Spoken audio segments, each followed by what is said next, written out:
একজন অন্ধ ব্যক্তি একটি সাইনবোর্ড হাতে নিয়ে ভিক্ষা করছে, আর সেই সাইনবোর্ডে লেখা আছে, আমি অন্ধ, আমাকে সাহায্য করুন। এদিকে তার ভিক্ষার থালি খালি পড়ে আছে, কেউ তাকে ভিক্ষা দিচ্ছে না। একজন বুদ্ধিমান লোক সেই ভিক্ষুকের পাশ দিয়ে হেঁটে যাওয়ার সময় তাকে বলল, আমি কি তোমাকে সাহায্য করব?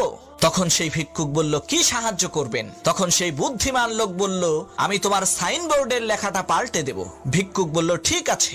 সাইনবোর্ডের লেখা পাল্টে দেওয়ার সাথে সাথেই টাকা পয়সার বন্যা বয়ে গেল। ভিক্ষুক অবাক হয়ে চিন্তা করলো, কি সর্বনাশ!